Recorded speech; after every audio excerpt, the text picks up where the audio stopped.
What's up, everybody? James here with another chat about a hot topic. So, today's video, we are talking about acrylic standees versus minis. Now, I threw up a poll on Twitter, and right now there's 301 votes, and it's 81.4% acrylic standees. Like, that blew my mind. So then I shared this stat over on the Board Game Spotlight on Facebook, and it has 100 plus comments. Like, people are very passionate about this. So I want to make a video to dive into a little bit more of the context. I think a general sentiment by a lot of people who are making their choice was saying, even if they generally like minis, they're like, I have so many minis on backlog that I need to paint that I'm never going to get to them. Or they're like, I don't paint minis, so they're lifeless gray blobs, even though they're cool. So then you look at also people who are like, well, I just prefer the toy factor of a mini, which I can totally understand. So James, why are you asking this question? So as I prepare for Bloodstone, hoping to bring that back to Kickstarter this fall, maybe October, November. I'm looking for ways to get the costs down, because that was when we did a survey after we canceled the campaign, and one of the big things that people said, it was just too expensive. It cost too much for what you get. And I think part of that is because people are so used to CMON type projects where it's a heavy miniature based game, they just expect there to be non-stop minis every single day in stretch goals. And that's not, I'll say most companies that don't have the volume of orders, because kind of the crux here, I'm gonna deep dive a little bit into the back end, is, molds for minis is where the cost is at, right? Well, having the sculpts made, but then also the molds. The molds are very expensive. But if you have a lot of volume, and that one-time cost for the mold is spread out over a big number, then it makes it manageable.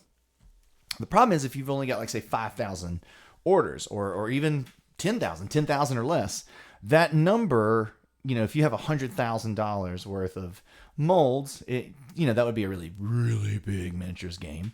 That number doesn't get really brought down a whole lot. If you've got 25 or 30,000 orders, then that's a big difference, right? So, and that's, most publishers, aren't going to even have 10,000, right? They're going to have a much lower number than that. So that brings the point up of, and a couple other things that this factors into. Miniatures take up a lot of space in the box. They're not necessarily heavy, but they do take up a lot of volume. So then boxes have to be bigger, and that definitely affects ocean freight, right? Because that affects how many games you can get onto a 40-foot container.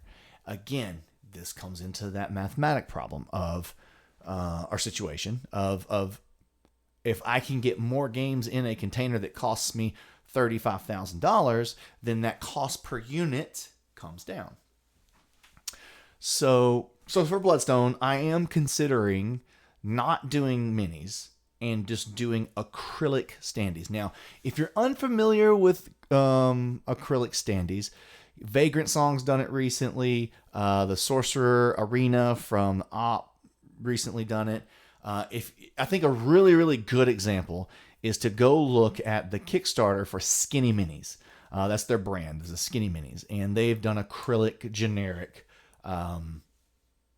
standees. So what I think let's talk pros and cons. Let's just talk pros and cons right now up front. Pros and cons. So pros of acrylic standee. The box can be much smaller, so you're going to have more shelf space, and creators would be able to offer you probably lower shipping.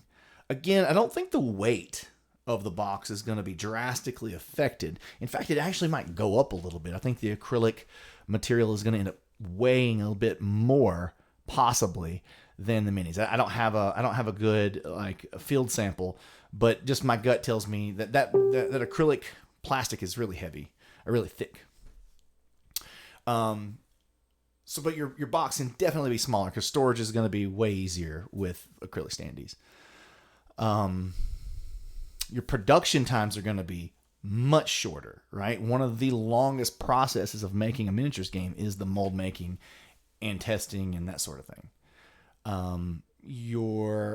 The cost per mini versus acrylic standee, the acrylic standees are actually more expensive per unit. But again, you have to sprinkle in the mold costs, and that number is again highly affected by the volume. So that one's a bit more difficult to measure, whereas acrylic standees don't have molds, and so it's just like, boom, it's this much per unit. So that it's a bit safer too. Another pro would be that the art, if you've got really, really good art, you get full art on the acrylic standees. So it really, like in the case of Bloodstone, where we're working with David Kig, who's worked for Blizzard and these really big studios, his art is AAA art, right? Like this is video game art, Blizzard art, Magic the Gathering art level. So I think it being clearly visible on the play area is pretty cool. There's some really cool stuff you can do with like the standee bases and items. So there's a lot of stuff that you can do that I think is pretty cool. Another pro is you don't have to paint it, right? Like there's no paint needed. Now, if you're a hobbyist who loves painting, I could see why that would be a negative. So I guess it just depends on which side of the fence that you're on there. But I think one of the big items that creators have to consider at this point when it comes to crowdfunding, one of the big deterrents of the last year and a half, 2 years has been shipping. Since the shipping has went bonkers, no one is able to absorb those shipping costs anymore, and they're having to be passed along. Then now you layer on top of that Brexit, with now VAT being applied more harshly, or however you want to look at it, right? Like it is currently being applied and there's no avoiding it in any form or fashion. Those two things coupled together with taxes, VAT, and shipping costs, and it makes the offer through crowdfunding for a lot of people, they're not interested. Like, I'll wait for retail. The problem on the retail side for a lot of creators is their games never really get into retail. The distro chain is a mess. The retailer ordering system is a mess.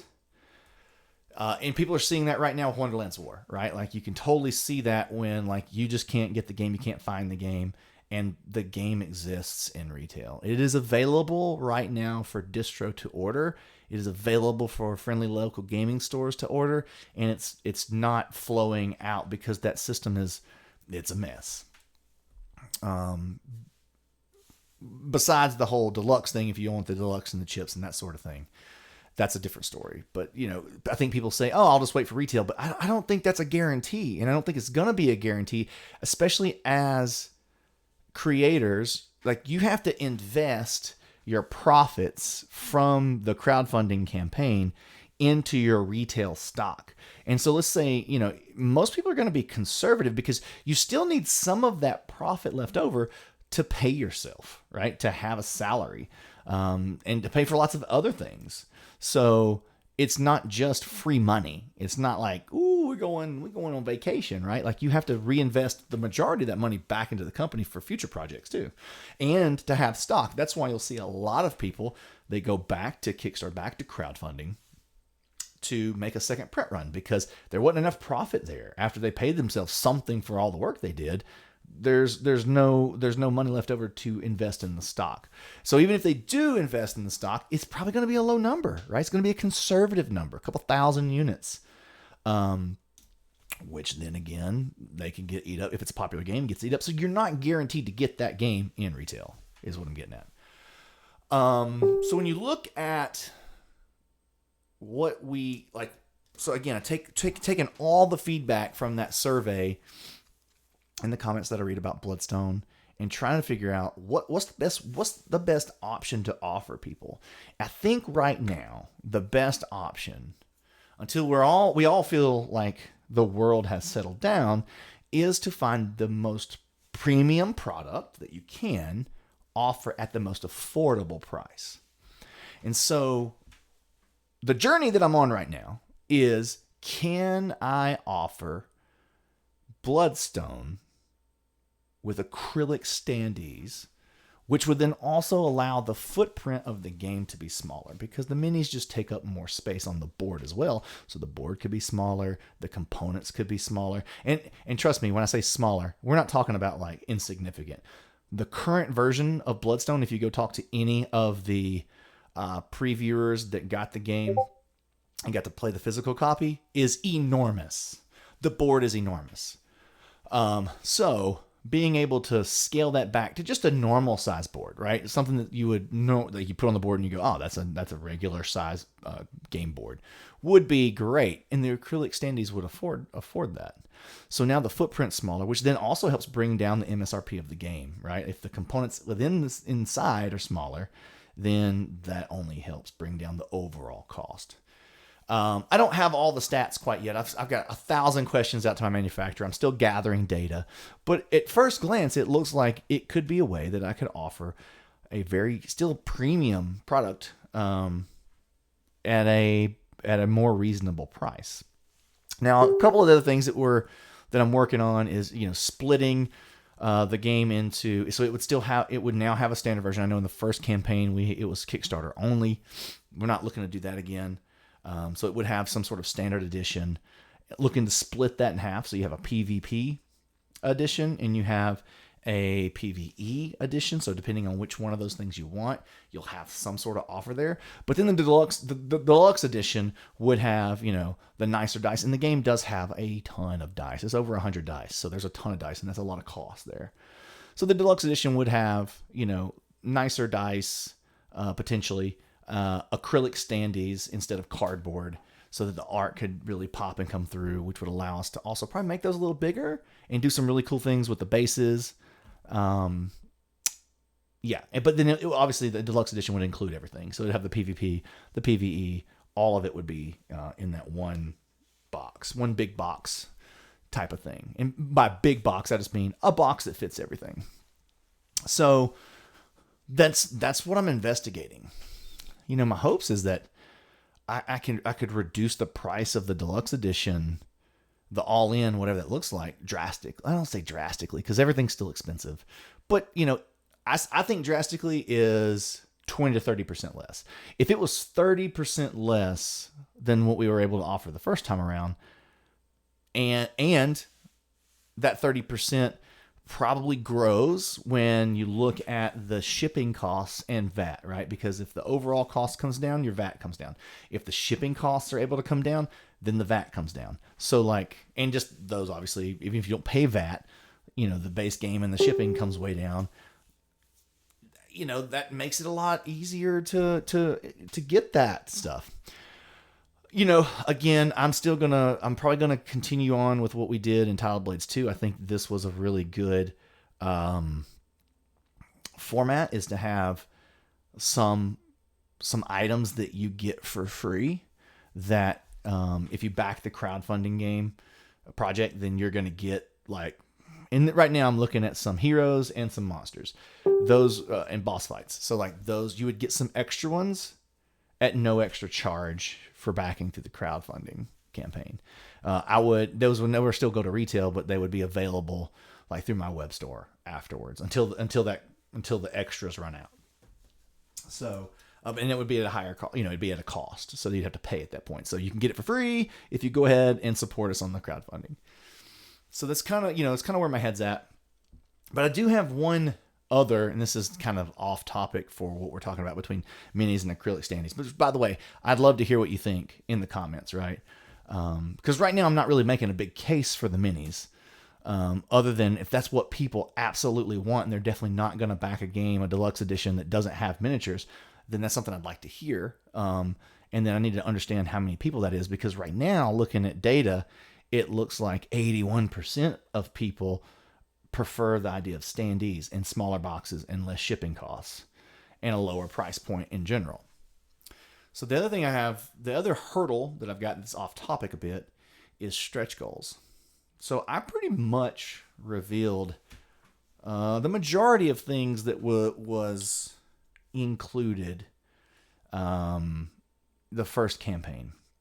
And so if I design more stuff to have stretch goals with, then that drives the cost back up. So that kind of defeats the purpose of trying to find ways to lower the cost to then just rise it back up with more content.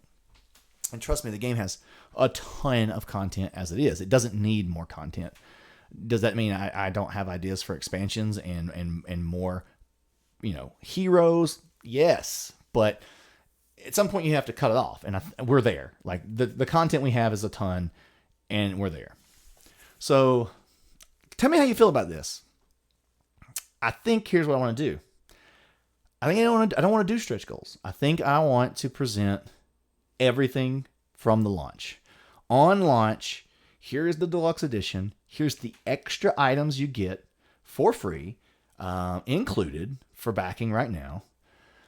Here's our best game. It's got the linen finish on the cards. It's got all the content. There's nothing held back. You can see from the beginning. You don't have to come back on day 17 and see like what's been added through stretch goals. I know there's some excitement lost there because there's some people who, there's going to be people say, I don't like the carrot and the stick approach where the stretch goals have to be revealed. I like the way that makes me feel. It makes me feel like my money's growing my investment. But at the end of the day, isn't it the same if you just know what it is from the beginning, so you don't have to wait around to see what those things are? It would, in my case, I don't really have many things that we didn't reveal from the first project. So without inventing stuff that's going to push the campaign further out, I don't have many options there. So then it would allow me to focus on the daily updates, just being about deep diving the mechanics, showing what the game does, deep diving those characters. I'm going to avoid the lore on Bloodstone. That was something that we got that was a strong feedback from the first campaign. People did not like us diving into the lore. I can't help it because we've wrote a book. We've wrote a novel that will come out in 2023, Bloodstone Awakening, which is, amazing. So me being a lore nerd and a world builder, I could not help myself. So, but I'm not going to really share much about that in this next one because people made it very clear that they were not interested. The book, I'm still looking to have an add-on for the novel that you can have signed by me and Ari Marmel, who is the author. So you'd have a signed edition, which is pretty cool. But focusing the updates on the characters' mechanics, the game mechanics, because if you noticed anything from the people who got to preview it, there's one previewer who's included Bloodstone in their top 10 games of all time list voluntarily. Like I didn't ask them to do that. They just enjoyed the prototype so much that they included it in their top games of all time list. So I think that says something about what we've been able to cook up here, right? Like this game's good. The game's fun. And so, I just want to put it in people's hands with the least amount of stress, the least amount of dollars, but then also still give you something to get excited about, which is I feel like the game existing, right? Like if people don't, here's the other thing, when it comes to indie publishers, if you don't back the crowdfunder, it's not gonna be a thing, right? Like this is how I am able to do this. I don't work at Skybound anymore. I don't have a company that has finances or has a bank account with a bunch of money in it. These projects have to be self-sufficient and they have to do well enough that I can invest in the project, in the IP. Again, kind of looping back to that previous conversation about if there's not enough volume there through the crowdfunding campaign, then I don't have enough money to invest in the stock for it to go to retail. So then it, by defunct, could become a Kickstarter only. Just even though I didn't announce that, it wasn't the intention. I just don't have the money to invest in the retail product to begin with. So all that to say, sorry, I am ranting and rambling today, and this is something I've been working on, cooking up in my head for a bit now, and I'm trying to figure out the best path forward.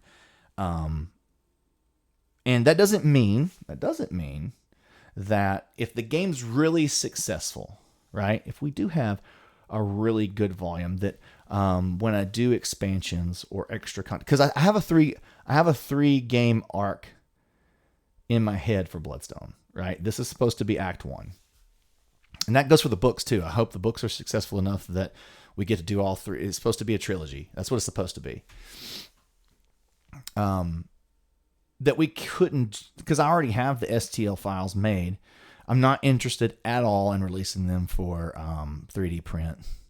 That just gives away the thing that I've spent a bunch of money on and time and effort making.